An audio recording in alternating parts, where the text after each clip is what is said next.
Hi hello people, welcome back to our channel. మన ఛానల్ని ఇంకా ఎవరైనా కొత్తగా చూస్తున్న వాళ్ళైతే ఖచ్చితంగా ఒక చిన్న సబ్స్క్రైబ్ చేసుకొని చూడండి. దాంతోపాటు చిన్న లైక్ చేయడం మాత్రం అస్సలు మర్చిపోకండి. ఈరోజు టాపిక్లోకి వెళ్ళిపోదామా? ఇంకా చెంపదెబ్బ పడగానే శివ రామకృష్ణ వైపు చూసి, మీరు నన్ను కొట్టినా సరే చంపినా సరే వీణ్ణి మాత్రం ఈరోజు ప్రాణాలతో వదిలిపెట్టను డాడీ, వదలండి అని అందరినీ వదిలించుకుంటూ, అసలు వీడేం చేయబోతున్నాడో మీకు తెలియదు డాడీ, తెలిస్తే మీరే వీడిని చంపేస్తారు అని బలవంతంగా పట్టుకున్న తన వాళ్ళని వదిలించుకొని ముందుకు వెళ్ళబోయే లోపు రామకృష్ణ వెనక నుంచి వాటేసుకొని శివని కదలనివ్వకుండా గట్టిగా పట్టుకున్నాడు. ఇంతలో ఇక్కడ జరుగుతున్న బీభత్సం గురించి అటు మంత్రికి ఇటు శకుంతలకి కొంచెం అటు ఇటుగా కబురు వెళ్ళింది. మంత్రి జగదీశ్వర్ తన అనుచరులను తీసుకుని కోపంగా బయలుదేరాడు.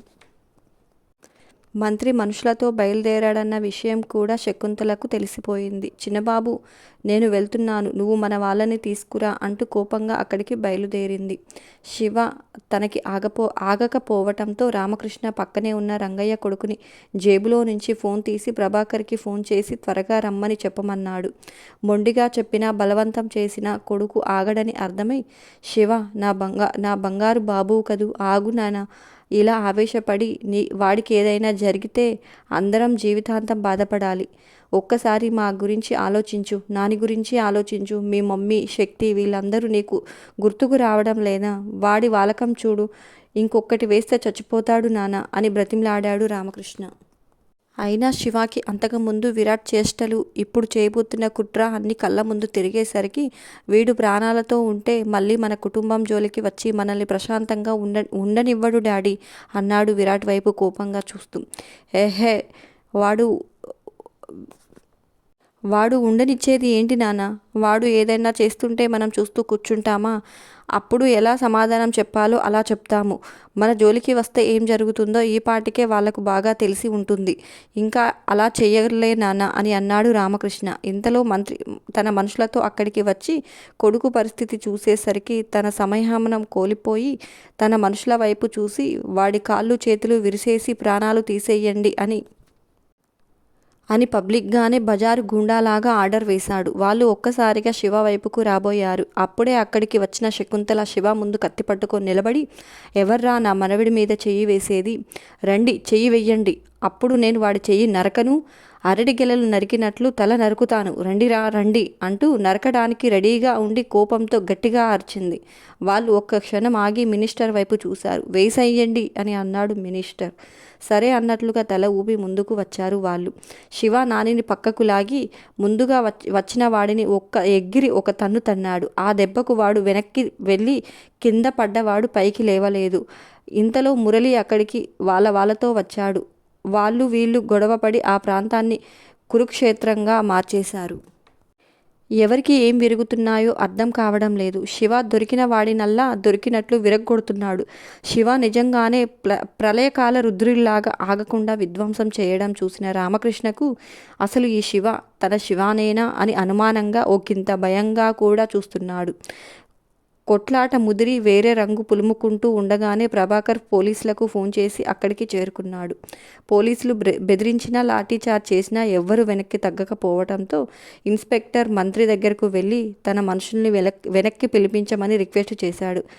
ఇన్స్పెక్టర్ చెప్పిన దానికి మంత్రి మండుపట్టు పట్టి, ఒక్కసారి నా కొడుకుని చూడండి, నా కొడుకు పరిస్థితి తెలిసినా వాడిని వదిలిపెట్టమని నువ్వు చెప్తే నేనెలా వదులుతాను అనుకుంటున్నావు అని అన్నాడు ఆవేశంగా. వదలకపోతే వాడు ఈరోజు ఇక్కడే చచ్చిపోతాడు. నా మనవడి చేతివాటం ఎలా ఉంటుందో నీకు తెలియదులే, ఎందుకంటే వాడి దెబ్బ నీ మీద పడలేదు కదా, అందుకే ఇంకా నిలబడి నాటకాలు వేస్తున్నావు. కాస్త ఆ పనికి మాలిన ప్రలాపనలు ఆపి వాడిని వెంటనే హాస్పిటల్కి తీసుకుపో, లేదంటే చస్తాడు అని అంది శకుంతల పౌరుషంగా. ఆ మాట విన్న ఇన్స్పెక్టర్ విరాట్ వైపు చూసి, ప్లీజ్ సార్, బాబు పరిస్థితి నిజంగానే బాగోలేదు, మీరు ముందు తనని హాస్పిటల్కు తీసుకువెళ్ళండి, మిగిలినవి తర్వాత చూసుకోవచ్చు అని నచ్చజెప్పి, అమ్మగారు పెద్దవారు, మంచి చెడు తెలిసిన వారు, మీరైనా మీ వాళ్ళని ఆగమని చెప్పండి. ఎవరో ఒకరు ఆగితేనే కదా గొడవ సర్దుమణిగేది. పైగా చుట్టుపక్కల వాళ్ళందరూ వస్తున్నారు, మీ ఇంటి ఆడవాళ్ళు కూడా ఉన్నారు. ఒకటికి రెండు మాటలు తోడై మీ గౌరవానికి మచ్చపడుతుంది అని శకుంతలకు నచ్చజెప్పాడు. ఇన్స్పెక్టర్ మాటలు విన్న శకుంతల రేవతి వైపు, సుహానా వైపు ఉరిమి చూసింది. అప్పటికే నిలబడలేక కూలబడిన రేవతికి అమ్మ చూసిన చూపులకి పై ప్రాణాలు పైనే పోయి శరీరం నుంచి ఆత్మ ఎగిరిపోయినట్లుగా అయిపోయింది. అక్కడికి వచ్చిన మురళి ఇన్స్పెక్టర్ వైపు చూసి, మా గౌరవం గురించి మేం చూసుకుంటాం కానీ మమ్మల్ని వెనక్కు రమ్మని చెప్పకండి. మేమేమి చేతకాని వాళ్ళం కాదు. ఎందుకులే అని చూసి చూడనట్లు ఊరుకుంటుంటే అందరూ మనగాళ్ళైపోతున్నారు. గడిచిన గతం మర్చిపోయినట్లున్నారు. ఎలక్షన్స్ టైంలో మా ఇంటికి వచ్చి మా అమ్మకాళ్ళు పట్టుకొని ఓట్లు అడిగిన రోజులు మర్చిపోయి కాస్త పదవులు రాగానే మా మీదకే కాలు దువ్వుతుంటే మేము చూస్తూ కూర్చుంటాము. వీళ్ళకి ఈ పలుకుబడి, గౌరవం, పరువు, ప్రతిష్టలు, పదవులు వచ్చిన తర్వాత వచ్చాయి. నిన్న మొన్న వచ్చిన వాటిని చూసుకొని వీళ్ళింతలా ఎగిరెగిరి పడుతుంటే అవి మాకు పుట్టుక ముందు నుంచే ఉన్నాయి. అలాంటప్పుడు ఇంక మేమెలా ఉంటామో, మేమేం చేయగలమో చూపించాలి కదా. అందుకే మా వాడు చూపించేస్తున్నాడు. ఇప్పుడు మేము వాడిని ఆపము. వాడి చేతిలో నుంచి ఎలా తప్పించుకుంటారో తప్పించుకోండి, ఏం చేసుకుంటారో చేసుకోండి అని అన్నాడు కోపంగా. అలా అంటే ఎలాగండి? మీ ఫ్యామిలీ గొడవలు కాస్త ముదిరి 2 వర్గాల మధ్య గొడవల్లాగా మారిపోతుంది. ఒక్కసారి ఆలోచించండి. ఒక్కసారి చూడండి ఎలా కొట్టుకుంటున్నారో, ఎంత రక్తపాతం జరుగుతుందో. దురదృష్టం కొద్దీ ఏమైనా ప్రాణ నష్టం జరిగితే ఆ కుటుంబానికి ఏం సమాధానం చెప్తారు అని అన్నాడు ఇన్స్పెక్టర్. ఆ మాటలు విన్న శకుంతల, చిన్నబాబు వీళ్ళను తీసుకుని ఇంటికి వెళ్ళు, నేను కన్నాన్ని తీసుకొని వస్తాను అని అంది గంభీరంగా. ఇంత చేసిన మనవణ్ణి ఇంటికి ఎలా తీసుకువెళ్తావు? వాడిని నేను కటకటాల మధ్యకు నెట్టి కుళ్ళబొడిపించకుండా వదిలిపెట్టను అని మంత్రి అంటూ ఉండగానే శకుంతల చేతిలో నుంచి కత్తిని మంత్రి మెడ మీద వేసింది. అది చూసిన అందరూ మంత్రి తల ఊడి కింద పడింది అని అనుకొని అరుస్తూ కళ్ళు మూసుకున్నారు. మంత్రి కూడా ఈ హఠాత్ పరిణామానికి ఒక్కసారిగా భయకంపితుడై గట్టిగా అరుస్తూ కళ్ళు మూసుకున్నాడు. 1 నిమిషం అలాగే కళ్ళు మూసుకుని మెల్లిగా కళ్ళు తెరిచాడు. శకుంతల ఉరిమి చూస్తూ, నిమిషం పట్టదు నాకు నీ తల తీసేయడానికి. నీకు తెలుసు కదా నా సంగతేంటో. ఈ మధ్య ఒళ్ళు కండపట్టి తోలు మందమై బుద్ధి కూడా చల్లగీలుతున్నట్లుంది. శకుంతలాదేవి ముందు నిలబడ్డావని మర్చిపోయి నా మనవడి గురించి ఏదో ఒకటి వాగుతావా? ప్రాణాలు తీసేస్తాను. కలలో కూడా అలాంటి ఆలోచనలు రానివ్వకు. నన్ను ప్రశాంతంగా ఉండనివ్వు. కాదు కూడదు అని ఇలాగే కయ్యానికి కాలు దువ్వావనుకో, పులి మేక ఆట తెలుసుగా. ఇక్కడ పులి ఎవరు అంటూ కత్తిని మెడకేసి ఒత్తింది. తప్పని స్థితి పరిస్థితుల్లో మంత్రికి మీరే అనాల్సి వచ్చింది. మరి నువ్వు అని అడిగింది శకుంతల స్వర్వాన్ని పెంచి. మేక అని అన్నాడు మంత్రి. కాదు, నువ్వు గుంటనక్కవి. అవసరానికి తగ్గట్లు మాటలు మారుస్తూ రంగులు మారుస్తూ ఉంటావు. నిన్ను ఇంతవరకు రానివ్వడమే నేను చేసిన పొరపాటు. పోనీలే అని నిన్ను ఎదగనిస్తే మమ్మల్నే అణిచివేయడానికే ప్రయత్నాలు చేస్తున్నావు. నీ పదవి, అధికారం చూసి ఎగిరెగిరి పడుతున్నావో వాటిని నీ దరిదాపుల్లో లేకుండా చేస్తాను. ఈసారి ఎలక్షన్స్లో నిన్ను దించకపోతే నా పేరు శకుంతలనే కాదురా. అసలు సిసలు రాజనీతి అంటే ఎలా ఉంటుందో నీకు నేను నేర్పిస్తాను చూడు అంటూ, ఇప్పుడు వెళ్ళి రేపు ఎలా గెలుస్తావో చూసుకోపో అని బెదిరించి మెడ మీద నుంచి కత్తిని తీసింది. ఆ మాటలు విన్న మంత్రి కొడుకుని తీసుకొని అక్కడి నుంచి బయలుదేరాడు. మంత్రి కారుని వెళ్ళనివ్వకుండా శివ పెద్ద కర్రలతో అద్దాలు పగలకొట్టాడు. శివని ఆపడం ఎవరి వల్ల కావడం లేదు. రామకృష్ణ, ప్రభాకర్, మురళి ముగ్గురు గట్టిగా కదలనివ్వకుండా పట్టుకొని మంత్రి కారుకి దారి వదిలారు. అతను వెళ్ళిన తర్వాత కొంచెం సేపటికి కానీ పరిస్థితి అదుపులోకి రావడం లేదు. ప్రభాకర్ శివని కదలనివ్వకుండా పట్టుకొని, శివ ఏంటిది? నీకేమైనా పిచ్చి పట్టిందా? వాడు చస్తే నువ్వు జైలుకి వెళ్తావు, అర్థమవుతుందా అని కోప్పడ్డాడు. నేను ఎక్కడికి వెళ్ళినా పర్వాలేదు బాబాయ్, నా కొడుకు మాత్రం బ్రతకకూడదు అని అన్నాడు శివ కోపంగా ఊగిపోతూ. అసలేం జరిగింది నాన్న? వాడేం చేశాడు అని అడిగాడు ప్రభాకర్ అనుమానంగా. వాడు ఏం చేయబోతున్నాడో తెలుసా అంటూ రేవతి, సుహాన వైపు కోపంగా చూసి ఏం చెప్పకుండా ఆగిపోయాడు శివ వాళ్ళ వైపే చూసి చెప్పకుండా ఆగిపోవడం గమనించిన శకుంతల మంచినీళ్లు తెప్పించి శివ వద్దంటున్న బ్రతిమలాడి తాగిచ్చింది. మనవడి ఒంటి మీద దెబ్బలు చూడగానే శకుంతల మినిస్టర్ని వదిలిపెట్టకూడదు అని నిర్ణయించుకుంది. పొలంలో గొడవ సంగతి ఆ నోట ఈ నోట పాకి సునంద, గిరిజ వాళ్లకు తెలిసిపోయింది. అందరూ భయంగా ఒకే ఇంట్లో కూర్చొని మగవాళ్ళ కోసం ఎదురు చూస్తున్నారు. అప్పుడే అనుకున్నాను, దీనికి ఉన్నట్లుండి కడుపు నొప్పి రావటం ఏంటా అని. అలా అయినా పిల్ల 4 రోజులు కళ్ళ ముందు ఉంటుంది అని అనుకున్నాను, కానీ ఇది ఇంత పని చేస్తుంది అని తెలిస్తే నిన్నే పంపించేసేవాళ్ళమక్క అని అంది బాధపడింది గిరిజ. సునందకి అందరూ శివ గురించి అంతా ఇంతా చేసి చెప్తుంటే భయంతో కాళ్ళు చేతులు ఆడడం లేదు. పెద్దమ్మ, అన్నయ్యకి ఏమి కాదు. నాని, పెద్దనాన్న, నాన్న, ప్రభాకర్ బాబాయ్ వెళ్ళారుగా, జాగ్రత్తగా తీసుకువస్తారు, నువ్వు భయపడకు అంటూ సునంద చుట్టూ చేతులు వేసి ధైర్యం చెప్పింది రాధ. రాధ అలా చెప్తుంటే గిరిజ కూడా దగ్గరకు వెళ్ళి, అవునక్క, నువ్వు భయపడకు. అయినా మన పెద్దబాబు సంగతి తెలియక వాడు అలా చేస్తున్నాడు గాని ఇప్పుడు అందరికీ తెలిసి వస్తుందిలే. శకుంతలాదేవి కుటుంబంతో పెట్టుకుంటే ఎలా ఉంటుందో అని అంది. మంత్రి కోపంలో శక్తిని ఏమైనా చేపిస్తాడేమోనని, ఎందుకైనా మంచిది అని ముందు చూపుతో పద్మాని కాలేజీకి పంపించి శక్తిని తీసుకురమ్మని చెప్పాడు ప్రభాకర్. పద్మ శక్తిని తీసుకుని వాళ్ళింటికి వెళ్ళిపోయింది. కానీ శక్తికి ఆ సమయంలో అత్తయ్య కాలేజీకి వచ్చి తనని తీసుకురావటంతో ఏవేవో అనుమానాలు మొదలయ్యాయి. ఏం జరుగుతుందో పద్మ చెప్పకపోయేసరికి భయంతో శివకి కాల్ చేసింది. శివ ఫోన్ లిఫ్ట్ చేయకపోయేసరికి శక్తికి గుండెల్లో రైలు పరిగెత్తడం మొదలుపెట్టింది. ఇంటికి వెళ్ళిపోతాను అని గొడవ చేసి ఏడుస్తూ అత్తకు ఫోన్ చేసింది. ఫోన్ లిఫ్ట్ చేసిన సునంద శక్తి ఏడుస్తూ, శివ ఫోన్ లిఫ్ట్ చేయడం లేదు అత్తయ్య అనేసరికి తనకి కూడా ఏడుపు వచ్చి ఏడవటం మొదలుపెట్టింది. అత్తయ్య కూడా ఏడుస్తుండేసరికి ఏదో జరిగింది అని అర్థమై, ఏమైంది అత్తయ్య, శివ ఎక్కడున్నాడు, ఎలా ఉన్నాడు అని అడిగింది శక్తి ఏడుస్తూనే. రాధా ఫోన్ లాక్కొని, ఎందుకే ఏడుస్తున్నావు, అన్నయ్య ఏదో బిజీగా ఉండి ఉంటాడు, ఫోన్ లిఫ్ట్ చేయకపోతేనే ఏడుస్తారా అని అడిగింది కోపంగా. ఎవరేం చెప్పినా శివని చూసే వరకు శక్తి కాళ్ళు నిలవలేదు. తనని శివ దగ్గరకు తీసుకువెళ్ళమని పద్మాని బ్రతిమలాడింది. శక్తి ఇంకా ఏడుపు ఆపదని తెలిసిన పద్మ శక్తిని తీసుకొని బయలుదేరింది. దారిలో జనం ఎక్కువగా తిరుగుతున్న ప్రాంతంలో కారు ఆపించింది. అక్కడ కార్ ఆపేసరికి శక్తి భయంగా కిందికి దిగి, ఇక్కడ ఆపారేంటి అత్తయ్య అని అడిగింది.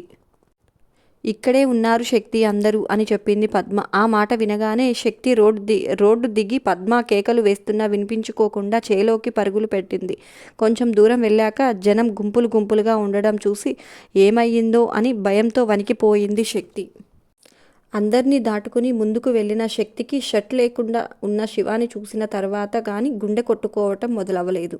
పరిగెత్తుకుంటూ వెళ్ళి అమాంతంగా శివాని కౌగులించుకొని పెద్దగా ఏడుస్తూ, నా ఫోన్ లిఫ్ట్ చేయకుండా ఏం చేస్తున్నావు, నేనెంత భయపడ్డానో తెలుసా, గుండె ఆగిపోయినంత పని అయింది అంటూ ఏడుస్తూ రెండు పీకింది. శివ శక్తి చుట్టూ చేతులు వేసి, ఫోన్ పడిపోయిందే, ఎక్కడ ఉందో చూసుకోలేదు, అయినా ఎందుకు భయం అని అడిగాడు ప్రేమగా.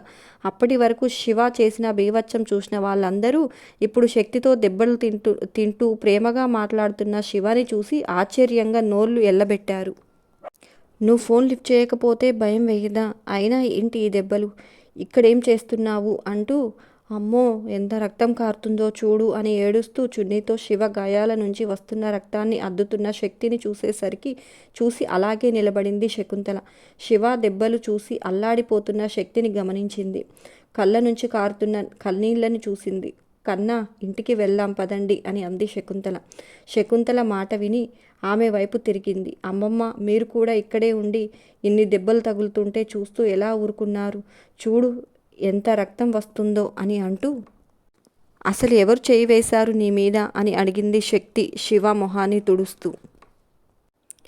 నేను చూస్తూ ఊరుకున్నాను అని ఎలా అనుకుంటున్నావు శక్తి, నా కన్నా మీద పడిన ఒక్కొక్క దెబ్బకి ఆ మినిస్టర్ సమాధానం చెప్పిస్తాను అని అనుకుంటుంది మనసులో. శకుంతల శివ వైపు చూసి శక్తిని తీసుకొని ఇంటికి వెళ్ళమన్నట్లు సైగ చేసింది. శివ శక్తిని తీసుకొని ఇంటికి బయలుదేరాడు. పెద్దబాబు, వీళ్ళని ఇంటికి పద అని అంది శకుంతల రేవతి సుహానాల వైపు చూసి. నేను తీసుకువస్తాను, మీరు వెళ్ళండి అమ్మ అంటూ మురళి వైపు చూసి అమ్మను తీసుకువెళ్ళు అని చెప్పాడు. మురళి శకుంతలను తీసుకువెళ్ళాడు. రేవతి అన్నవైపు చూసి రెండు చేతులు జోడించి, అన్నయ్య, నన్ను నువ్వే అమ్మ నుంచి కాపాడాలి, ఇంటికి వెళ్తే అమ్మ నన్ను బ్రతకనివ్వదు, చంపేస్తుంది, నన్ను నా కూతుర్ని నువ్వే కాపాడాలి అన్నయ్య అని బ్రతిమలాడింది. రేవతి, ఏంటిది, అందరూ చూస్తున్నారు, ఇంటికి వెళ్దాం పదండి, అమ్మతో నేను మాట్లాడతాను, నువ్వు భయపడకు పద అని అంటూ చెల్లిని మేనకోడల్ని తీసుకొని ఇంటికి బయలుదేరాడు రామకృష్ణ. దారిలో అందరూ శివ గురించి మాట్లాడుకోవటం వినింది శకుంతల. అంతమంది పట్టుకున్న అలిమి కాకుండా మంత్రి కొడుకుని ఎలా దంచాడో చెప్పుకుంటుంటే శకుంతలకి తెలియకుండానే పెదవుల మీదికి నవ్వు వచ్చేసింది. వాళ్ళ తాతయ్య గారు జమీందారు గారు కూడా ఇలాగే ఉండేవారు. ఎవరన్నా ఎదురు వస్తే తన్నే మాట్లాడేవాళ్ళు అని చెప్తున్నాడు ఒక పెద్దాయన. ఇన్నాళ్ల తర్వాత ఊర్లో వాళ్ళు మనవన్ని చూసి తన భర్తను గుర్తు చేసుకోవటం శకుంతలకు చాలా సంతోషంగా ఉంది. అదే సమయంలో రేవతి సుహానాలు ఇక్కడేం చేస్తున్నారా అనే ఆలోచన రాగానే ఒళ్ళంతా మండిపోతున్నట్లుగా ఉంది.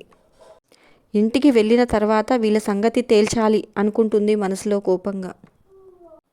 శక్తిని తీసుకొని రోడ్డు మీదకి వెళ్ళిన శివాని చూసి పద్మ అల్లాడిపోయింది. షర్ట్ లేకుండా ఉన్న శివాని చూసి పైట కప్పి కార్ డోర్ తీసి లోపల ఉన్న టవల్ని తీసి ఇచ్చింది. శివ టవల్ కప్పుకొని డ్రైవర్కి బైక్ కీస్ ఇచ్చి తన కారులో కూర్చొని రంగయ్య కొడుకుతో తన ఫోన్ ఎక్కడ పడిందో చూడమని చెప్పాడు. రంగయ్య కొడుకు లుంగీలో నుంచి ఫోన్ తీసి ఇచ్చాడు. కారు పక్కన పడి ఉంది పెద్దబాబు, చూడగానే మీదే అని అర్థమై అందుకే తీసుకొని భద్రం చేశాను అని చెప్పాడు.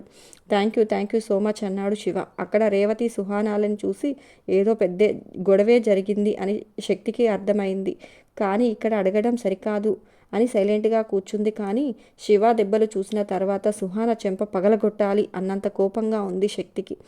అంత కోపాన్ని లోపల దాచుకుంటున్నా అది ఎక్కువసేపు ఆగేలా లేదు. త్వరలోనే బయటకు వచ్చి సుహానాని విరిచేసేలా ఉంది శక్తి.